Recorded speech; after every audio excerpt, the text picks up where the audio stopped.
FPA's Emerging Leadership Council Leadership Development Committee. And the Leadership Development Committee, which includes Simon Hermans, Tim Angel, Justin Kimmel, Angie Taylor, and Ryan O'Grady and Adrian Tipton, would like to welcome you to today's webinar, where we're kicking off our webinar series on leadership.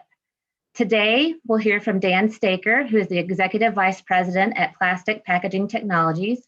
And we would like to invite you to join us throughout 2021 to hear from additional leaders in the flexible packaging industry on leadership. Following today, we'll have a survey about this event, and we would love your feedback on the webinar and suggestions for future webinars. I'm going to pass for just a second to David Lieberman from Webster, Chamberlain, and Bean, who's with us today. He's our legal counsel, and he has a few comments to make before we get started. Thanks so much, Stacy. As Stacy said, my name is David Lieberman. I'm FPA's outside counsel. I just want to remind everybody very quickly before we begin, just to be compliant and understandful and mindful of our obligations to comply with the federal and state antitrust rules and regulations. FPA has a compliance policy, and I know Dan Staker, I've reviewed his presentation. He's all compliant, so that's great. And I just want to remind everybody during the Q&A session, just to be mindful of some particular proprietary business terms that we can't talk about and that should stay with each of you and not to bring to the forefront. So with that said, I look forward to hearing from Dan. Thanks, guys. So I'm going to pass to Angie Taylor. Angie is the Vice President and Chief Commercial Officer at Plastic Packaging Technologies with Dan, and she's a member of our committee, and she'll get us started with today's webinar. Angie? Sure, great. Hi, everybody. Dan Staker, he serves as our Executive Vice President and shareholder of Plastic Packaging Technologies, a vertically integrated manufacturer of value-added flexible packaging. And we have operating facilities in Kansas City, Kansas, and Columbus, Ohio. Dan has a very diverse background in engineering and business. And prior to acquiring PPT in 2002, Dan served as a regional partner of HDR Management Consulting, a consulting group that advised on business planning and public and private partnerships. Dan prides himself as a very high energetic entrepreneur, and he has started and run several businesses throughout his time here. Mr. Staker also earned a BS in engineering from the University of Kansas, and he resides in Mission Hills with his wife, Karen, and their 4 children. Dan stays very involved in charitable causes and non-for-profit organizations, and we're super excited to have him here today, sharing his journey in leadership. Thank you, Dan. Happy to be here. Appreciate the intro, Angie, and thanks to all of you for having me today. I'm certainly grateful for the opportunity to speak with you. When Angie asked me about speaking today as part of the Emerging Leadership Council, frankly, it gave me a pretty unique opportunity to pause and reflect back on my 18 years in flexible packaging. So I can tell you, I hope you enjoy this presentation, but I enjoyed the process and perspective that I've gained in thinking through this presentation, and I'm hopeful that some of my insights, a little bit of my experience might be of help to you in your career development. We're certainly in a wonderful industry that has fantastic growth potential for all of you. So again, very pleased to be with you. So here's what I thought I'd do. I thought I'd provide you kind of a quick summary of my background to give you some personal insights into who I am and how I came to be a leader and owner here at PPT. Then I'll talk specifically about PPT, which is a pretty unique story about how we've grown the company over the years. And then perhaps most importantly, I'll walk you through some of my lessons learned and looking back on the growth and development of both the company and also my leadership. So then I'll touch briefly on some attributes I see in a leader, and maybe leave you with just a couple key takeaways today, and then certainly be excited to answer any and all questions you all might have. So Many people often ask how in the heck my brother David and I got started and how we ended up owning and leading a flexible packaging company. It really begins with how I grew up. I was born and raised in Kansas City, attended a Jesuit high school. My brother and I came from very modest means, and I think my parents would say I was a scrappy young kid, always trying to figure out a way to make money. I certainly had a young entrepreneurial sort of mindset. I often joke about it, but when I was 12 years old, I started my first business, which was your stereotypical sort of lawn mowing and landscaping company, recruiting my brother and a friend down the street. What made it a little different is that we quickly built it to over 100 properties per week that we were taking care of. And so you'll see my first business card there in the lower right.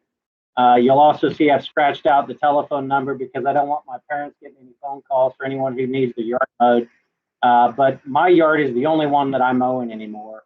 So you should rest assured in that. As I prepared to go to college, my folks said, hey, you're kind of figuring out this business world stuff. What you really need to do is get a technical degree and learn how to learn. They told me, life is about solving problems. And if you want to be a future leader, then you're really going to need good skills in terms of thinking through problems and potential solutions, whether they're people issues or technical issues. So, convinced I needed some sort of technical degree, I attended the University of Kansas, received a BS in civil engineering with a minor in business. Obviously, no connection at all to packaging. Although I did well in school, I frankly had zero interest in engineering. Instead, over those years, I gravitated towards leadership positions within KU and other organizations I was part of. But very candidly, during college, I was always focused on how I could earn money or create opportunities to earn money. And that created a number of opportunities for me that I think shaped who I am today. So by my sophomore year, in the spirit of being an entrepreneur, I began to quickly understand that everyone wanted to go on these fancy spring break trips, which frankly, I just couldn't afford. However, I really saw a business opportunity. So instead of trying to scrape together some money, I started a small travel business which focused on pooling big groups of college kids together and chartering jets to places like Cancun and Mazatlan, Cabo San Lucas, and those sorts of places. As soon as I finished school, I ended up selling my loan business, selling my travel business, and decided that frankly, I needed to give engineering a shot. I mean, I had gone to school for 4 years and gotten a degree in it, but I can tell you it really wasn't for me. It did, however, provide some opportunities to make my first investment with my brother, which was a house that we remodeled together. And, that was a great experience, learned a lot, continued working. Ultimately went to work, as Angie said in the intro, with a management consulting firm, helping folks put together business plans, helping them really promote public-private partnerships. Had some success along the way and was recognized here in the community in a number of different ways, which was certainly exciting.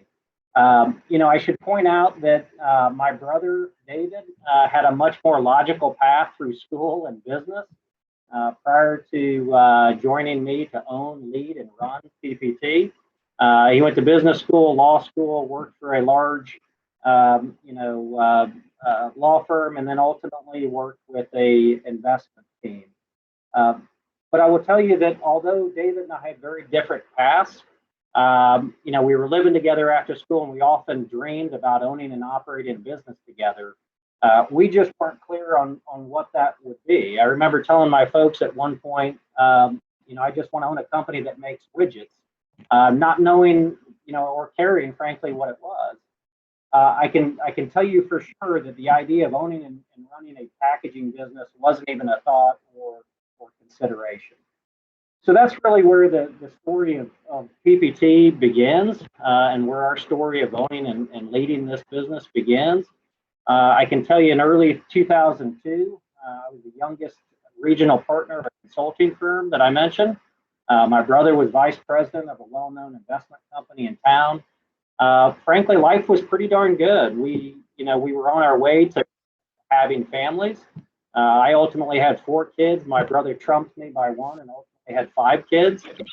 But again, we had a way to making a good living. And I will tell you that the entrepreneurial spirit that we had in both of us really began pulling us and tugging us in other directions. So because of this, our life was about to change in a very big way. And I can assure you, everyone, including our family, thought we were crazy to take a leap and become entrepreneurs. So in February 2002, some of our friends who had a small private equity fund called Tech Investments got a call from a large bank in Chicago asking if they would be interested in purchasing a struggling packaging company in Kansas City, Kansas. I can tell you at that time, Tech Investments wasn't really interested. They were really focused on automotive and the aerospace industry. And so they weren't interested in this struggling packaging company, but they said they'd give it some consideration. And they thought they knew of someone who might be interested. So the investment group initially contacted my brother, who expressed some interest. He quickly pulled me into the conversation. After a 90-day evaluation of this struggling and really small business in Kansas City, Kansas, David and I jumped all in. We put all of our net worth into this business, which I can assure you was not much at this time. So here I was, 29 years old, almost 30 years old, I guess. My brother was 31, and we had just bought a packaging business with investors, which, by the way, was going through a private foreclosure. Okay, and that's really how we bought the business. So by, let's see, May of 2002, again, right after buying the business, we couldn't tell if the floors were dirt or concrete. Frankly, we were just trying to find our way around the manufacturing facility, learn about the business, learn about the industry, learn about the people. And I can tell you that it really showed in our results, because the first month that we owned the company, we lost about $400,000. So I can assure you that was extremely painful. It was very sobering. But frankly, with most people, I will tell you, it confirmed for them that we were crazy to leave our professional careers and try and be entrepreneurs. That being said, we had a really motivated workforce that knew the facility had been days away from closing. So this group of associates, I think, was ready for our leadership. And frankly, we were ready to learn from them. So by June of 2002, we set a course for the future, which I'll talk a little bit more about later, and began kind of getting the house in order. We used 5S lean manufacturing. We engaged our associates, our suppliers, our customers, certainly reached out to a number of sales representatives as well. And frankly, we began to turn the corner. I will tell you that most people outside of the walls of PPT didn't believe that we could do it. And they were disenfranchised with the company because the prior ownership hadn't treated them very well. Okay, so by October of 2002, okay, we had turned the business around, and literally we made $5. Okay, we made $5 in October of 2002. Certainly not a money, but a dramatic improvement from losing $400,000 the first month we owned the business. The young exec team, my brother and I, and a couple other folks, we took that $5, and I can tell you we promptly spent it at a local dive biker bar up the street from our facility in Kansas City, Kansas. It was probably the best beer I ever had, reflecting on much of the hard work that had gotten us to this point of essentially breaking even as a company. By 2004, we were building a great business. This was a picture we took right after we recapitalized the business for the first time, but we were serving diverse customers and markets. We began really focusing on new product formats like the stand-up pouch, which I'll talk about later. But we were doing a lot of the right things, and we felt really good about where we were going. We recapitalized to provide fuel for organic growth so we can make investments. Certainly, it's a highly capital-intensive business. All of our net worth was in the business, but again, it wasn't much, so we needed some sponsors to really help us continue to grow. By 2010, I think we really emerged as a leader in terms of preformed pouches and bags. We now have redundant facilities in Kansas City, Kansas, and Columbus, Ohio. We were seeing significant double-digit growth just through organic sort of activities. And at that point, we recapitalized again with a new investment partner, really to help us drive expanded capabilities and capacity. And so that takes us to where we are today. We're a vertically integrated manufacturer of high quality, value added, flexible packaging solutions. That means we don't just print, laminate, and slit. We do all of our own converting of pouches and formats in-house. We're really capable of making just about any flexible packaging format you see in the marketplace. And we work with a wide variety of features and attributes, utilizing barrier, non-barrier sort of materials. And our leadership strategy all along has really been about purposeful, powerful packaging, and that the package is really used to sell the product the first time. So that's a lot already, I know, but that kind of gives you the quick version of how we got to where we are today. As I reflect back on the last 18 years, it certainly wasn't always easy. It certainly wasn't always fun. But I have learned a lot along the way, and I hope to share with you just a few of the lessons learned or what I could have or should have done differently as a leader. So there's really 5 areas that I thought I'd touch on very briefly. Having the right attitude and approach with people, clarity of mission, vision, and values, and kind of what that means to emerging leaders. Having a mindset of thinking big, okay, instead of thinking, small or what you're dealing with that day. Talking a little bit about the people that are with you and around you. And then the cliche of finding balance. And when I talk about balance, I don't mean personal and professional. I'm really talking about finding the right balance of your skill set as a leader. So again, let me take you back for just a minute. Think about this for a second. Going back to 2002, we bought a business where we knew nothing about the industry. We knew nothing really about the company or the people. It was essentially a bankrupt business. And oh, by the way, none of our current suppliers to the company would sell us anything unless we paid 100% up front. Okay, we had no track record. We had no credit with them. They were disenfranchised with our previous, the previous owners of the business. But I can tell you at that point, ignorance was truly bliss for us. We didn't know what we didn't know. And as young, energetic leaders, I think that truly made all the difference in the world relative to our early success. Frankly, we were pretty darn happy. We owned a business. We were living out our dream that we had since we were kids. We saw nothing but potential in the business, and we weren't clouded with any predeterminations or misconceptions about what the business could be or what it should be. I think what we lacked in experience and knowledge in the industry, and we made up for in terms of our work ethic, our passion and hunger to build something special. In the initial days, we certainly lived at the business trying to soak up as much as we possibly could and learn as much as we could from those that were already here. As I mentioned earlier, David and I both had young families at the time, and frankly, we just started kind of acting like our kids and asking a ton of questions of the business. I think we asked a lot of questions that had never been asked before. And I think that's really important as a leader, to separate yourself out and try and ask questions that may seem off the wall and may not make a whole lot of sense. But that's how you get to the answers. And I will tell you, we focused on what we knew rather than focusing on what we didn't know. We had run some small businesses. We had insights into a lot of other businesses. So that really allowed us, I think, some perspective to ask a lot of questions and gain a lot of insights from those that were at the company. I can tell you we tried to talk only when needed, which is really hard for me to do, by the way.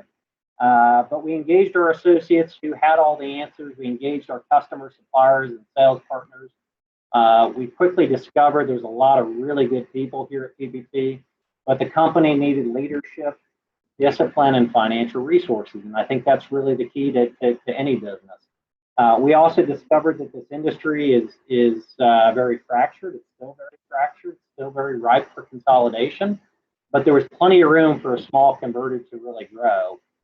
We put in place a framework for measurement. That's really how we learned the business. You can ask a lot of questions, but once you start measuring a business, and making sure that you have the right technology and tools in place, that really gives you all the answers that you need as a company. So, I think, every day we showed up to PPT, I think we understood the importance of our roles as new leaders of this company, and the importance of setting the right tone and developing the right culture to turn the business around and really grow it. And I think, one of the most important things from my perspective, and David and I both say this all the time, but as a leader, you need to understand that the culture of any organization is merely the reflection of the behavior of its leaders. So we had some great days. We also had some really hard days. But one of the best lessons I think we learned early on is that leaders bring the weather to work with them every single day. Everybody, and I mean everybody, feeds off of you and your attitude. So what happens if you walk in the door to the office and your attitude reflects this massive storm that you see here in this picture? Would all of you follow a leader down the path if their disposition was stormy like this? Of course not. Well, I remember the first month, again, at PPT, we lost $400,000, which again is still hard for me to say, but I can assure you we felt like we were in a massive storm with a really small rowboat paddling for our lives. At that time, we said failure was not an option, but we had to make sure that we had the right disposition as we walked in the door to PPT every single day.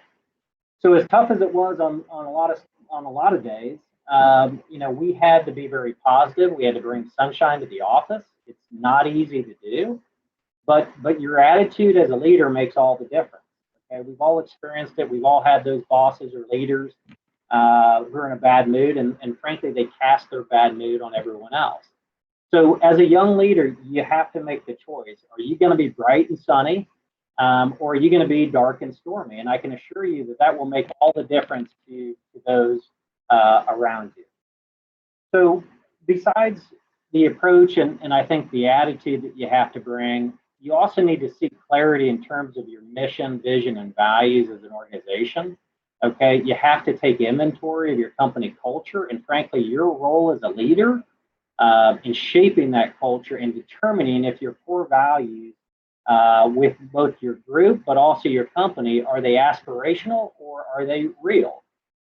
On day one, we put in place core values, but I can assure you they were aspirational at the time. It's not how we were living as a business. But as a leader, you begin kind of weaving that fabric and creating the right culture over time by living those values. So, we're certainly very proud of the company and the reputation I think we have in the industry. When it comes to our operating model, as I said earlier, we put in place this whole concept of what gets measured gets done. But I think we also took it a step further, and we did a good job of trying to simplify that for all the associates, on the floor or in the office. And very simply, we said, hey, we just need to always deliver a quality product on time, and that's not easy to do, especially in this industry. But I think we did a good job of repeating that over and over and over and helping folks understand their role in helping us fulfill our mission and our vision and our values. And so we started every meeting with it. Every associate on the floor in the office could recite it, frankly, without delay. And I think that was really important to us as we were turning the business around. So we talked a little bit about attitude. We talked about approach and mission, vision, values. I think the other thing that we did early on is that we really focused on thinking big. Our mindset was free of fear, and it was all about kind of how do we figure out how we grow. We wanted to be treated as a bigger company. We didn't care that other folks didn't believe what we were trying to do. I'd meet with sales reps or suppliers or others, and they'd say, well, gosh, there's no way you guys are going to be able to grow like that. So my message to all of you, on the call is don't be scared of what you don't know. So have the courage, and this is really hard to do, but have the courage to be the dumbest one in the room. In 2004, everyone told us not to invest in pouch machines, and that the freeform pouch was going to be hard to produce, and that automated roll stock would always be better than pouches. We disagreed, and we had the confidence to disagree, and we made the investments anyway. I think it was one of the best decisions we made as a company. So think about what's the worst thing that could happen as you're making decisions. Let's now shift maybe just a little bit and talk about kind of people that are with you and around you. Ask yourself this question: who are your mentors today? Okay, maybe more specifically, do they actually know that they're your mentor? Okay, early on, I remember specifically saying to a few people, hey, Charlie, okay, you're my mentor. Okay, here's what I need from you. Okay, and it's really important, okay, that you take the time and spell that out with your mentors. Okay, if you don't have clear mentors that are helping you become better leaders, then frankly, that's the first call you probably should make after this presentation. No one's going to refuse to be your mentor, say, hey, sorry, I'm not interested. If they do, then they're probably not the right person anyway. So find people that will lift you up and communicate with them what you need from them. I will just tell you right now, when it comes to building your team as a leader, whether it's in a small group or running a business, you need to acknowledge probably right now that you're going to make some bad hiring decisions. Okay, and that's okay. I mean, I made plenty of poor decisions on hiring a wide variety of people, but when you find the really good ones, you certainly got to take care of them. I would say over time, we've brought a better discipline to hiring folks, and I think our focus now is that we need to take the time and hire slowly, but fire quickly. Okay, and at times, I know over the years we were growing quickly. We needed to fill this position, so we'd move quickly to hire somebody. But if I look back and I'm totally honest with myself, they weren't the right person. Okay, so take the time and get the right person. And then if you have some folks who are poor performers, don't let them quit and stay. And David and I have said this many times over the years. If someone isn't doing what they need to do, okay, and they're not living up to your core values as a company, don't let them quit and do nothing. Okay, meaning they quit, stay. Get rid of them. It will ruin your business.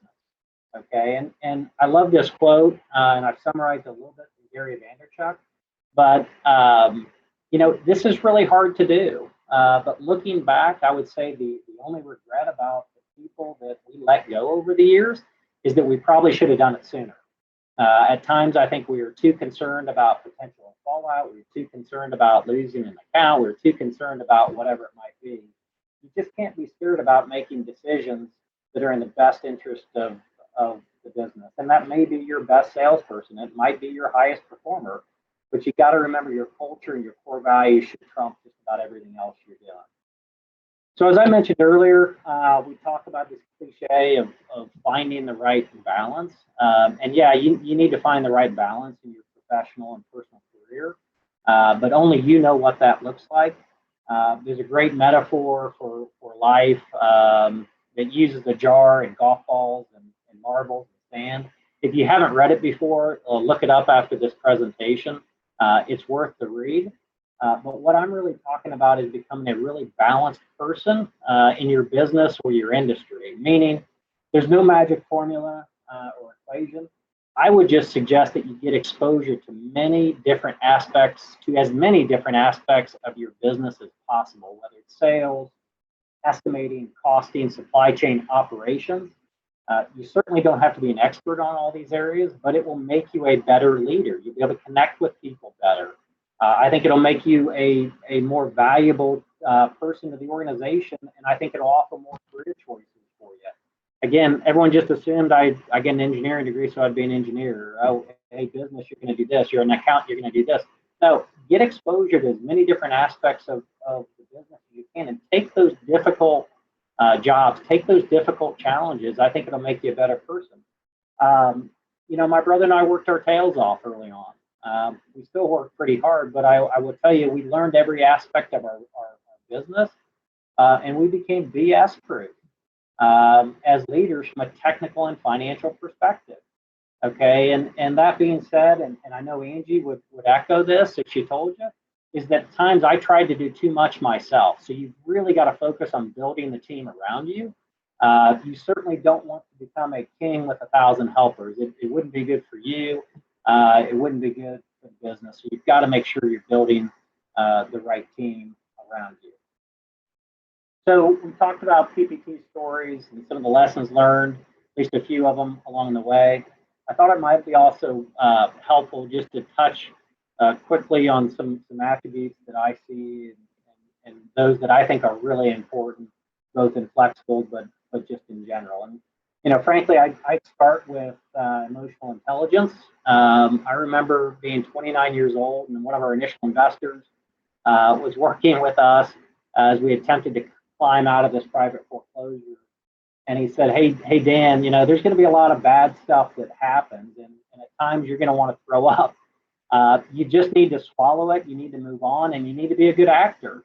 And let's face it, there's a lot of stuff that can go wrong in our industry. I think we've all heard the saying that, you know, there's only one way to get it right and 1,000 ways to get it wrong. Maybe there's 10,000 ways to get it wrong in flexibles. I don't know, but you need to remember that your team is always looking to see how you will react in those very difficult or challenging situations. So I simplified it for me is I got to be a good actor. You certainly don't want to be fake, but if you have good emotional intelligence, it's going to help your team. It's going to create new opportunities for you. It's going to improve your decision making. And I tell you, we've got some great folks who are really talented that are showing some high levels of emotional intelligence. And if you don't feel like you have it, it's not something you're born with. It's something you definitely can learn over time. And I'd encourage you to really focus in that regard. I'd also encourage you to connect with everyone. And that's not just on LinkedIn, by the way. Early on, I can tell you, David and I both knew everyone's name on every machine on every shift, okay, here at PPT. I can tell you my brother's still really darn good at it. He's better at it than I am, but it makes a really big difference because, you know, and I think you guys have seen this before, but people don't care how much we know until they know how much we care, okay, about them, right? So we're not just asking, and I think, I can't remember the person who said it, but we're not just asking for their hands, okay, when they come to work. We're asking for their head, and we're also asking for their hearts. So from a leadership perspective, okay, you got to put people first. You got to connect with them. Okay, you got to give them a purpose. And I think we've done a good job from a company constantly revisiting our mission, vision, and values, which has really helped that. So you got to give people a purpose. And when you do, okay, they're going to deliver. We've often said that we're only as good as a company. We're only as good as a company as that person that's working at 4 a.m. on a Sunday morning, and you want them to feel good about what they're doing and their contribution to the business. So connect with people at all levels of the organization. It's absolutely critical. I'd also say that, you know, as we continue to grow our business, we're certainly always looking for people that are really passionate and committed to working as a team. I think that's one thing for me that has been kind of, you know, one of the things that illustrates my leadership is I'm pretty passionate about what I do. We want people to be very vocal about their dreams and their aspirations and what they want to do with their career, okay? I would tell you that you got to invest in yourself, okay? I just don't understand, and I think Angie said this the other day too, that I don't understand when people aren't investing in themselves and growing. I'd also ask you, as part of that growing process, when was the last time you had a 360-degree feedback session, okay, where you got truly honest feedback from those above you, around you, and below you, okay? I can tell you as a leader, and David and I both feel this way, as a leader, you don't always get really good feedback unless you ask for it, okay, and then give permission to folks to really give you that feedback. So again, I'd ask all of you as young leaders, okay, as you're continuing to develop in your career, ask for that feedback, ask for a 360 review, and be self-aware, okay, and don't be afraid of your blind spots. We all have them. I have plenty, okay, but don't be afraid of your blind spots or what you might learn about yourself. It's just not going to be that bad, Okay, and that's a sign of a good leader, is willing to be vulnerable, and understand where your weaknesses are. You know, I think as a future leader, you also need to remember that it's a real privilege to lead. It's certainly a huge responsibility that you need to take very seriously. If you think about it, you know, you're really entrusted with the lives of those that we're leading, and you're connecting with them. So you've got to take time to really listen. And this is one area I was not real good at for many, many years. And so I've really had to focus. Okay, and I've had to learn that, you know, God gave us 2 ears and one mouth for a reason. He expects us to listen twice as much as we talk. Maybe it should be 4 ears for me, and I need to listen 4 times as much as I talk. But it's really, really important that you connect with everyone and listen, because all the folks around you, especially as you raise up as a leader and get higher in the organization, everyone they already have the answers. They just need somebody to listen to them and put that into a framework that works. And again, I'm guilty of not always doing that, but it's absolutely critical. So I'll leave you with a couple key takeaways from my perspective. I know I hit you with a lot of information. I could probably come up with another laundry list of lessons learned over the years. We've been very fortunate, you know, to have a lot of wonderful people around us who are a heck of a lot smarter than we are.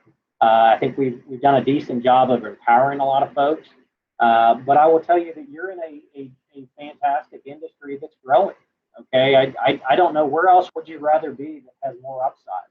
Okay, we've been through. I remember in 2010 coming out of depressionary times. Certainly, this past year with the pandemic has been a real challenge, for everybody. But our industry has done pretty darn well, pretty resilient. So there's a huge opportunity for young talent within this industry. As I look at it, we do have a lot of folks that are aging out of this industry. They've had fantastic careers, but they're getting to a point where they want to retire. So there is this great opportunity for really young talent. And when you look at flexible, again, it's the fastest growing segment of packaging. We're really excited about what we're seeing with pouches. We're excited about what we're seeing overall.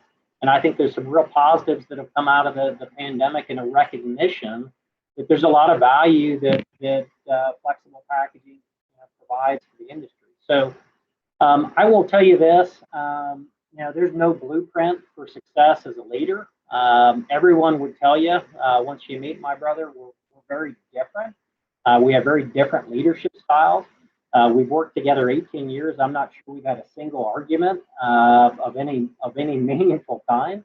That's because we respect each other. We've got a great group of team, and I think that's why it works. So I think it's really, really, really important that you surround yourself with good people that you like and that you respect.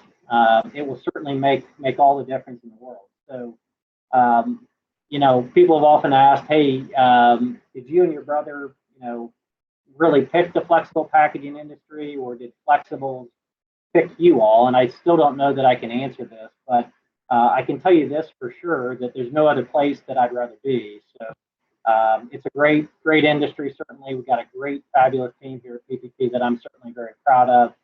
So with that, I appreciate everyone's time today. I hope it was helpful in some way.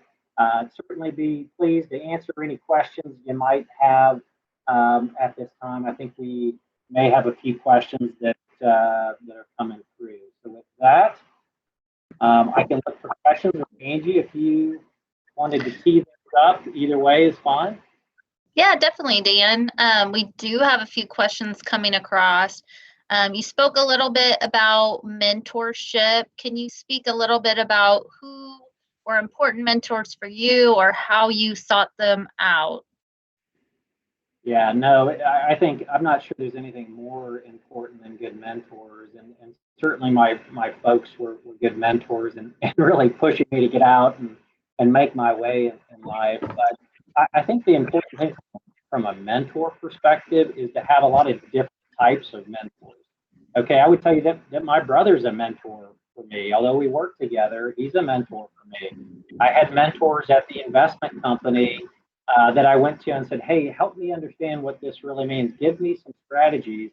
But as I said, I think the really important thing people lose sight of is they may say, hey, so-and-so is my mentor. But if you went and asked that mentor, would they know that they have a mentee?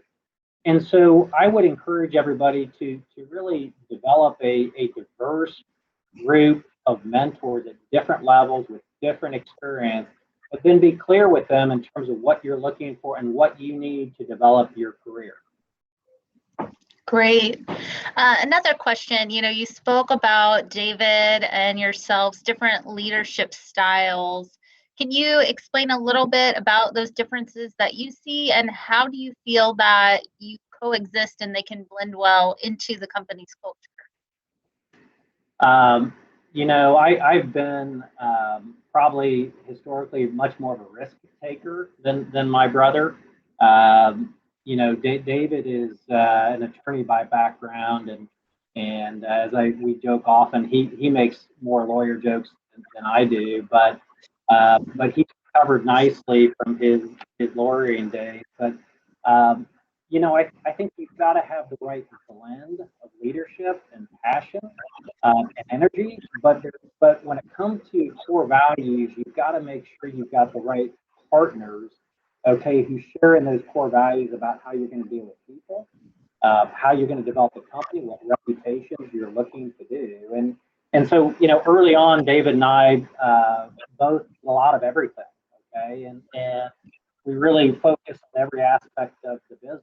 And again, when you're a small company, I had a lot of stuff reporting up to me and a lot of stuff reporting up through David. But I think over the years, certainly with some of the skills of where I like to spend time, I began focusing, more on the sales and business development side, because that's what we needed as a company. And I think you've got to be willing to be pretty vulnerable and say, hey, here's what I'm good at, and here's what I'm not good at, and then go find the right people that can support that skill set and where your blind spots are. And so, although we grew up in the same house, David and I, again, are both very passionate, but different skill sets that I think have allowed us in a very transparent and vulnerable way to work very closely together to build the business to where we are today. Great, thank you. Another question here. How have you invested in yourself to improve your blind spots? Man, I got a lot of them. So I mentioned the 360 assessments are certainly really important. I think I'm reading more than I ever have in terms of trying to understand what others are doing. But I think, a lot of the blind spots for me that I have, really try to go out and find folks like Angie Taylor, who's introduced me. Find those folks who can really do the things that you're not very good at. Okay, and as a leader, if you truly take time and look yourself in the mirror and say, hey, here are the things I don't do well, then you got to go do the training and spend the time learning those skills. Okay, even emotional intelligence isn't something you're necessarily born with. You got to spend more time on it. Okay, and you're going to see peaks and valleys of what skills you have and how you're doing with those skills. But you got to take the time, and I think I'm spending more time less on tactical related activities and more on those activities that will make me a better leader for the long term. And that's easier said than done, for sure. Mm-hmm. Here's a great one. I'm sure that's near and dear to your heart, just knowing your experience here. Do you have any advice on when or how to take the entrepreneurial leap while having a young family? Yeah, so truly everyone thought we were crazy. But my advice, and I know my mindset at the time, was, what's the worst thing that could happen? Okay, no one can take away from you your skill set that you have. No one can take away from you the experience that you have. Okay, and honestly, in my own mindset, and granted, I worked hard, to build a small nest egg, again, which wasn't much, but I figured, hey, if this packaging thing doesn't go well, okay, I could always go back to being a consultant. Okay, no one can take that experience away from me. So from a risk perspective, I had to be certainly tolerant of it. And I think as you get older and older and older, you get more risk averse. So I don't know that there's ever a good time, but I think if you take and really assess for yourself what's the worst thing that could happen, the reality is probably not that bad, because you can go back to doing what you're doing. So I knew that I had to take the leap, and if I didn't take the leap, I knew I'd certainly regret it. Great, thanks. Another great question here. Do you feel leadership is a natural trait and can be trained and developed? And then adding on to that, how are we approaching leadership training inside the company? Yeah, so, I mean, certainly there's skills that you're born with, right? And I think you're predisposed to some extent to whether you're an accountant or a salesperson or what have you. But I think leaders come from all different and come in all different forms, and every company needs that right blend of leadership. And so, I think if someone's focused on wanting to become a leader and they invest in themselves to go get the Dale Carnegie, class, or to take and get outside their comfort zone, I think just about anybody's capable of being a leader. And you have to define what leadership looks like. I mean, is it just leading a small group? Is it leading a company? There's different, levels of being a leader. And I think, us as a company, we're doing a much better job now of identifying what those future leaders need to look like. I think we're doing a much better job in terms of creating training programs, and also creating a career path where folks can understand where their blind spots are, can understand what skill sets they need to learn through 360 sort of assessments. But there's some tools from technology that we put in place, I think, really to identify, but also really help folks who want to better themselves. And I think that's the key is if you can find and hire the right person, okay, and give them the opportunity, they're going to take it. And I think, there's some folks that may want to just stay where they are, but if you provide the framework to really grow as a leader, I think you'll be surprised at what you'll get out of people if you really give them the opportunity to grow as a leader. Great, thanks. Another question here. Have you ever faced a situation where you questioned your leadership, and how did you handle that adversity? Oh, all the time. Yeah, I mean, early on, there were days where I questioned, hey, why am I here? What do I really have to contribute? And I think even as the company grows, your role as a leader, my role today is totally different than it was 5 years ago, or 10 years ago, or 15 years ago. But I think if you take the time, okay, and really understand what contribution you can make to the business, I think that makes all the difference in the world. I do. So. Great, thank you. It looks like we probably have time for another question here. And if anybody wants to send anything across in the last couple minutes, but Dan, when you think about how you lead, do you have words that you live by or a mantra that you reflect on when you might be dealing with different challenges? Man, I'm not sure I have the Kobe Bryant sort of Mamba mentality sort of word that I use. I think for me it's more simple. Probably some simple phrases that I use, both for myself and for others. And I think a big part of it is don't, I'll tell myself all the time, even as a leader, don't be scared. I think one thing that really holds us back as leaders is the fear of the unknown, the fear of what could happen. And so I think that fear really holds us back. So I say to myself all the time, it's like, hey, don't be scared. What's the worst thing that could happen? And I've said that a couple of times here in even questions, because again, we all have wonderful gifts. We just got to find a way to deploy those. I think the other thing I say to myself all the time in meetings and when we're making strategic sort of decisions, I try and pause and I'll use a simple phrase of, does this make sense? And I think sometimes you can get so caught up in numbers, you can get so caught up in metrics, you can get so caught up in emotions that you really have to pause.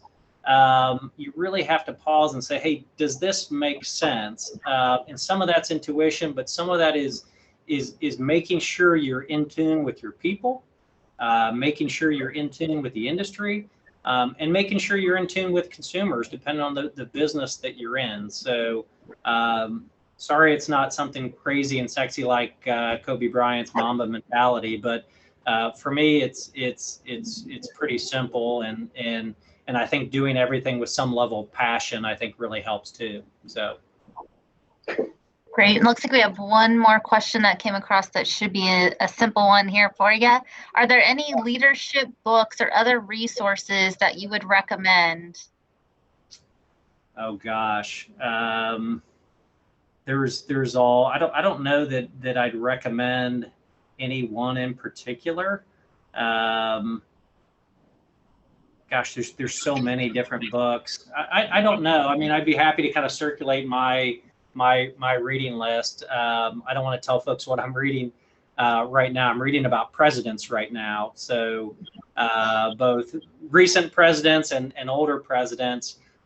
Because I really like the idea of the perspective and what they learn from each other, both on the mistake side and also the lessons learned side. So you saw some quotes in my presentation from other folks that I follow, certainly on LinkedIn and elsewhere. But you know, there's not one particular author that I really focus on. I think the key is to get exposure to as much as possible. And then, as I said in kind of one of the closing slides, develop your own leadership style. Okay, develop your style that you're comfortable with, okay, and that your team's comfortable with. And when you do that, you know, when you do that, I think you'll be very, very successful. Again, we're very lucky to be in a wonderful industry, and you know, I think I'd encourage everybody on this call to seek out new opportunities. I think we're very, very blessed. So. Great. That looks like all the questions we have today. But Dan, again, I want to thank you for, you know, I know you have valuable time, and to be able to put together that presentation and come and share it, I think is extremely meaningful for people on the call today. So I appreciate it. Yeah, absolutely. Angie, again, I'm very passionate, as you know, about our business and also the industry, and excited to see what the future holds for all of us. And again, seek out those mentors. They'll help all of you continue to grow. And I appreciate the time everyone spent.